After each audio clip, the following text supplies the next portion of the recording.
The federal debt hit $2 trillion on April 23, 2025. That number is so large, it's effectively meaningless to human cognition. So let me reframe it in terms that should make you physically uncomfortable. The United States government is now paying $17 million per hour in interest on the national debt.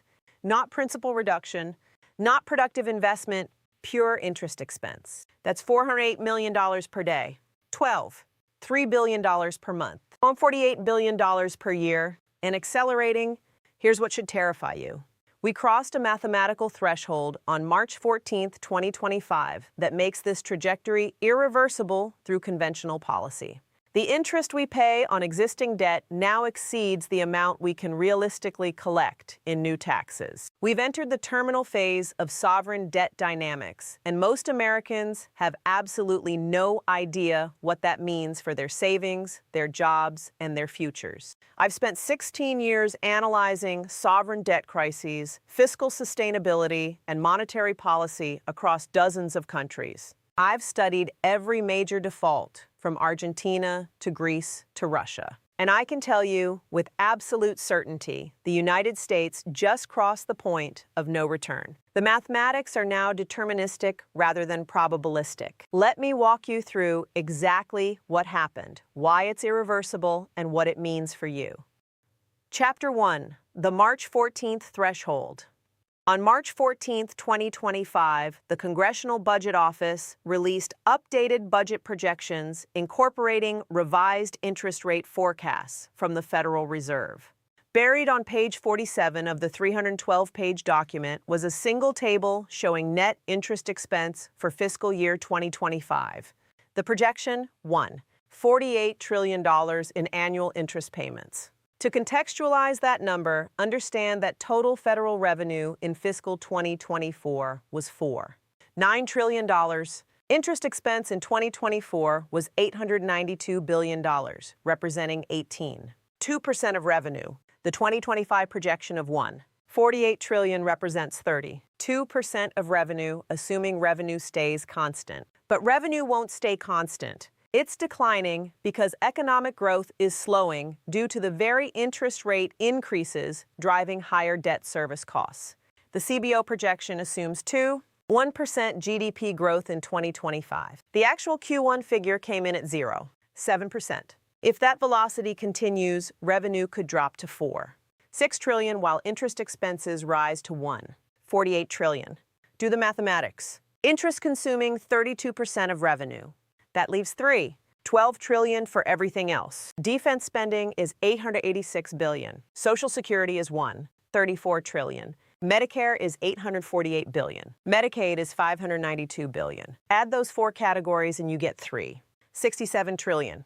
But we only have $12 trillion after paying interest. We're $550 billion short before funding anything else. No veterans benefits, no federal employees, no infrastructure, no education, no courts, no federal law enforcement. This isn't a future scenario. This is the actual fiscal reality of the United States government right now. Chapter 2. The Interest Rate Trap. The reason we crossed this threshold on March 14th is because interest rates moved above a critical level relative to GDP growth. When rates exceed growth, debt dynamics become unstable. The debt grows faster than the economy that supports it. The ratio compounds indefinitely regardless of fiscal policy. Here's the mechanism. If you borrow at 5% interest and your economy grows at 3%, every dollar of debt requires $1. 0.5 in repayment next year, but your income only increases to $1. 0.3, you fall further behind even if you run a balanced budget on everything except interest payments. The United States is now borrowing at an average rate of 8% across all maturities, while the economy is growing at 7%. That 1 percentage point gap is catastrophic. It means debt-to-GDP ratio increases by 1% annually, even if the government runs a perfect primary balance. Current debt-to-GDP is 123%. At 1% annual increase, we hit 150% within 7 years, 200% within 18 years, and the ratio asymptotes to infinity at some point thereafter. But it gets worse. The 8% average rate is based on the existing debt stock, much of which was issued years ago at lower rates. As that debt matures and rolls over at current market rates above 5%, the average rate increases, widening the gap further.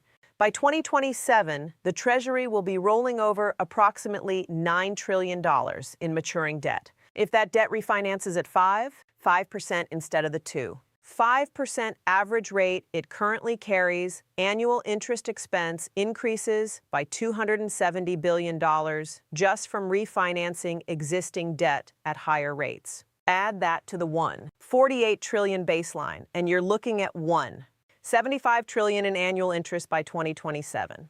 That's 7% of federal revenue, assuming revenue doesn't decline further. The doom loop is fully established.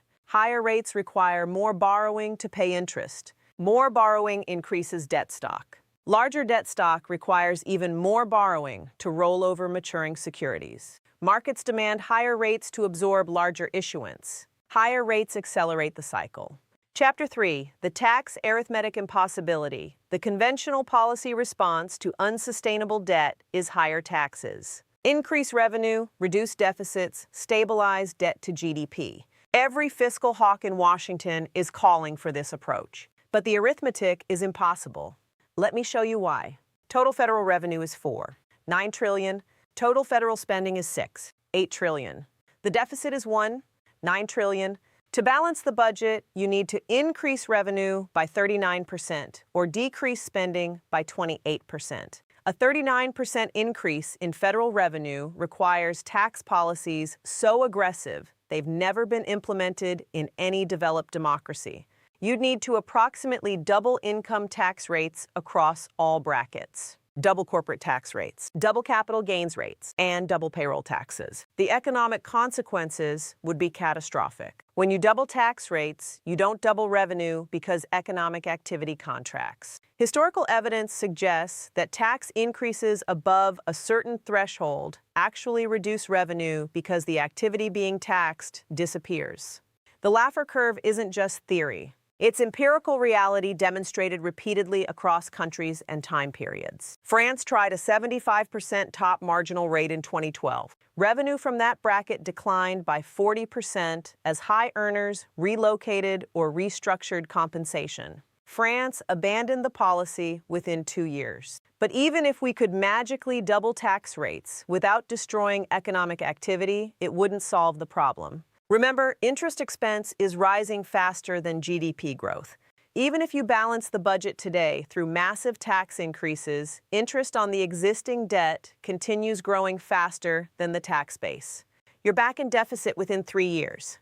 The only tax policy that stabilizes debt dynamics is one that generates revenue growth exceeding interest rate on debt. Given current rates at 8%, you'd need sustained real revenue growth above 8%. The highest sustained revenue growth in U.S. history was 4% during the late 1990s tech boom. We need revenue growth that's never been achieved, sustained, for decades, while implementing tax policies that would likely crash the economy. The arithmetic doesn't work. Chapter 4, the spending cut delusion. The alternative to tax increases is spending cuts. The Republican approach: cut waste, eliminate fraud, shrink government, balance the budget through austerity. The problem is that 77% of federal spending is mandatory. Social Security, Medicare, Medicaid, and interest payments are all set by law and formula. They don't require annual appropriations. You can't cut them through normal budget process without changing the underlying laws. Discretionary spending is $56 trillion. That includes all defense spending, all federal agencies, all infrastructure, everything subject to annual appropriation. You'd need to cut discretionary spending by 122% to balance the budget. That's not a typo. You'd need to eliminate every discretionary program and still fall short by $340 billion.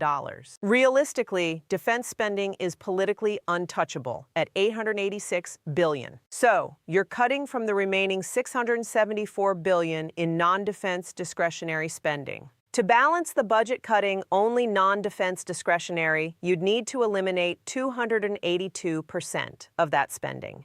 It's mathematically impossible. Okay, so you touch mandatory spending. You cut Social Security benefits by 20%. You increase Medicare eligibility age to 70. You means test Medicaid. You implement every austerity measure proposed by the most aggressive fiscal conservatives. The political consequences would be revolution. 68 million Americans receive Social Security. 134 million receive Medicare or Medicaid. You're talking about reducing benefits for 190 million Americans who vote. But even if politically possible, the economic consequences would trigger depression. Those benefit payments represent consumption that drives economic activity. Cut Social Security by 20% and consumer spending drops by $3 trillion annually. That's 3% of GDP disappearing from aggregate demand. When GDP contracts 3%, tax revenue collapses, corporate profits disappear. Income taxes plummet. You save $268 billion in Social Security spending but lose $400 billion in tax revenue. The deficit actually increases. This is the austerity trap that destroyed Greece. Spending cuts reduce GDP faster than they reduce deficits because the spending cuts eliminate economic activity that generates tax revenue. You enter a doom spiral of cuts, leading to contraction, leading to larger deficits, requiring more cuts. Chapter 5, the inflation option. If you can't tax your way out and you can't cut spending, you're left with one option: inflate away the debt. This is what every government with unsustainable debt eventually does. You print money. The central bank buys government bonds. The currency devalues. The real value of debt obligations declines. Creditors get repaid in money that's worth less than what they lent. It's default through inflation rather than explicit default. It preserves legal fiction while achieving the same economic outcome. The Federal Reserve has already started down this path. In March 2025, the Fed purchased $340 billion in Treasury securities despite officially maintaining a quantitative tightening policy. The Fed claims these were temporary technical operations to maintain market function. That's central bank speak for "we're monetizing the debt but don't want to say so explicitly." Here's what this means. The Treasury issues bonds that it can't sell to genuine investors at acceptable rates. The Federal Reserve prints money and buys those bonds.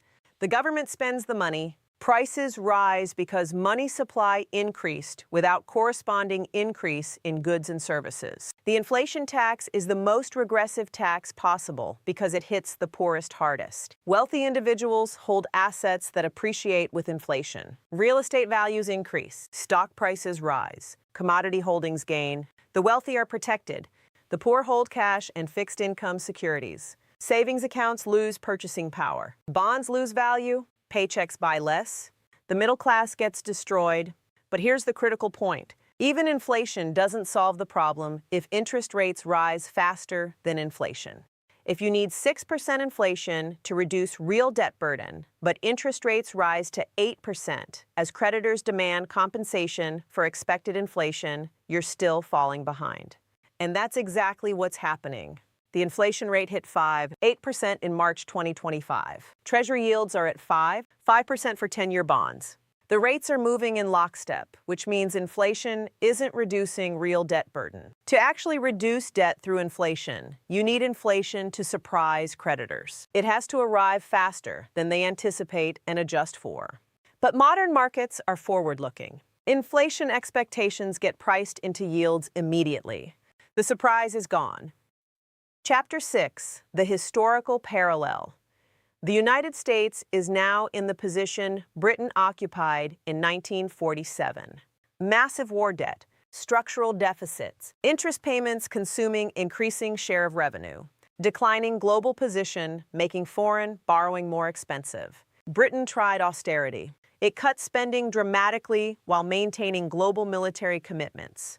The result was economic stagnation through the 1950s, social unrest, and loss of empire as costs became unsupportable. Britain tried inflation.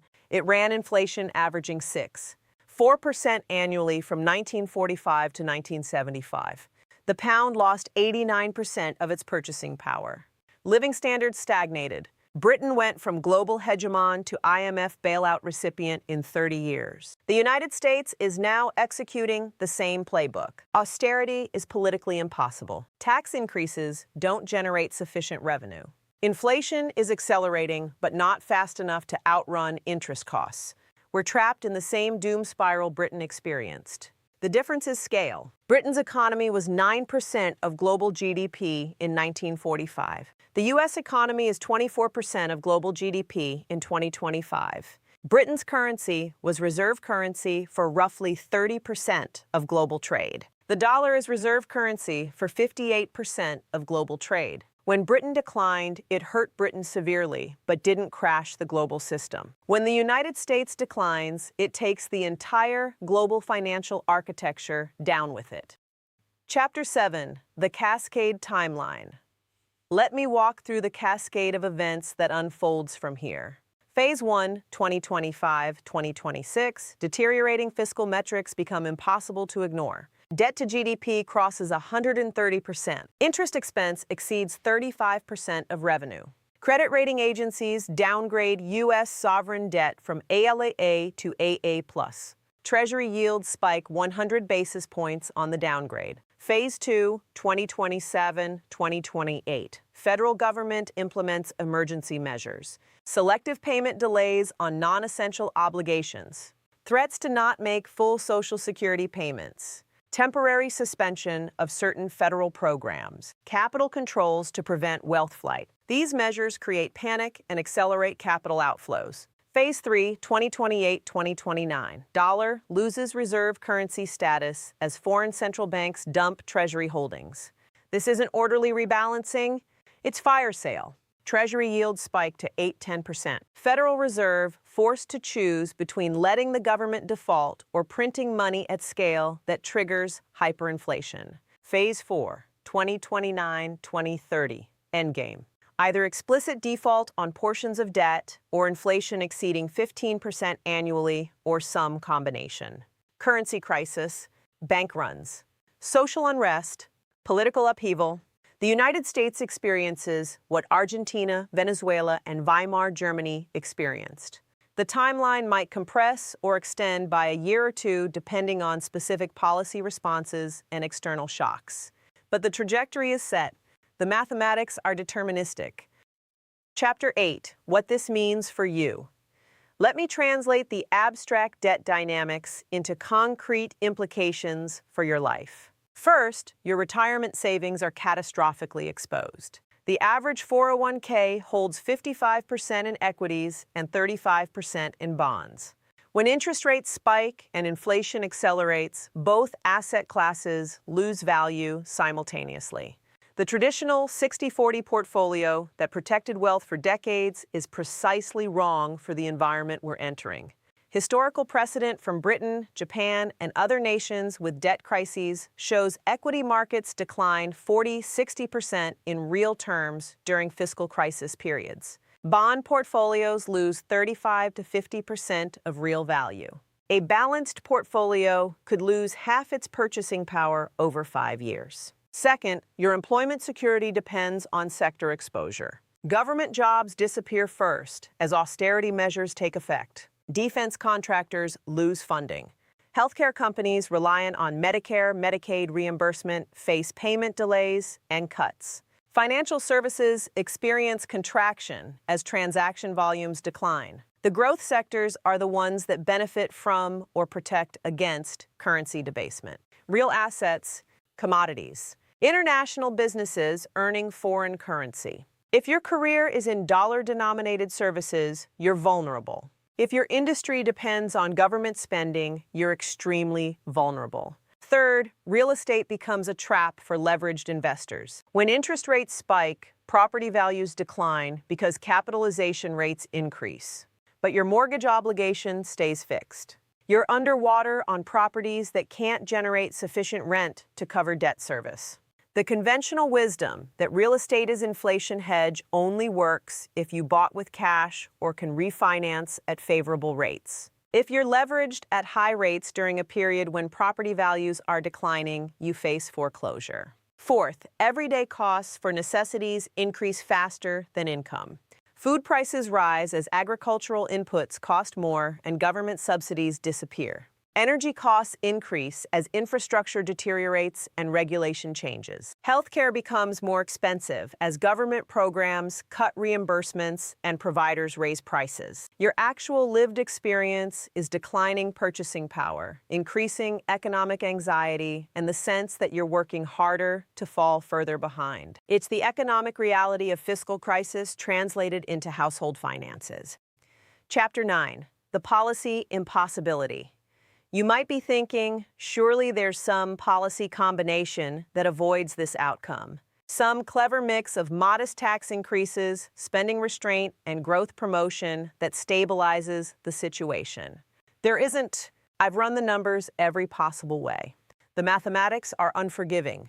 The only scenario that avoids crisis requires sustained GDP growth above 6% annually while maintaining interest rates below 3%. Those conditions haven't coexisted in the United States since 1984. They're not going to spontaneously appear now. Every policy that promotes growth, lower taxes, increased government spending, accommodative monetary policy, worsens the fiscal situation by increasing deficits or reducing revenue.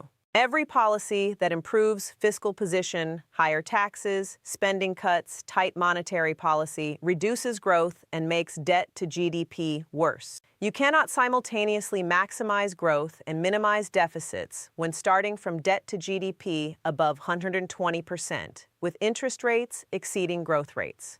The constraints are incompatible. Politicians will continue pretending otherwise. They'll propose plans that assume optimistic growth, ignore feedback effects, and rely on one-time gimmicks. None of it matters. The mathematics override political preferences. Chapter 10. The 17 million per hour.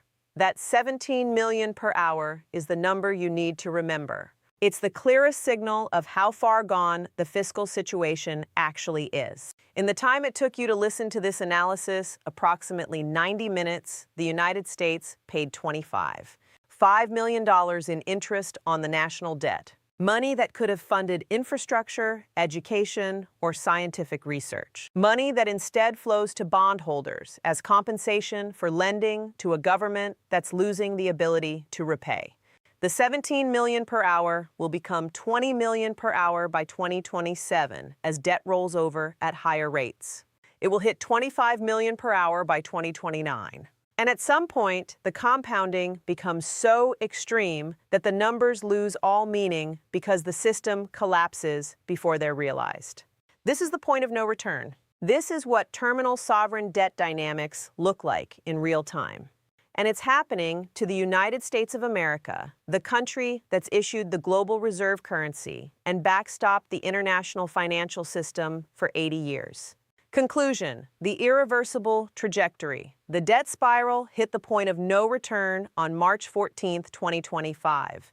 The mathematics are now deterministic. The policies required to reverse the trajectory are politically impossible and economically counterproductive. The timeline to crisis is measured in years, not decades. You cannot tax your way out. You cannot cut spending sufficiently. You cannot grow fast enough. You cannot inflate away the debt without triggering currency crisis. Every option leads to the same destination through different paths. The only variables still in play are timing and specific manifestation. Will it be explicit default or inflation default? Will the crisis arrive in 2028 or 2030? Will the transition be managed or chaotic? Those details matter for tactical positioning, but don't change the strategic reality.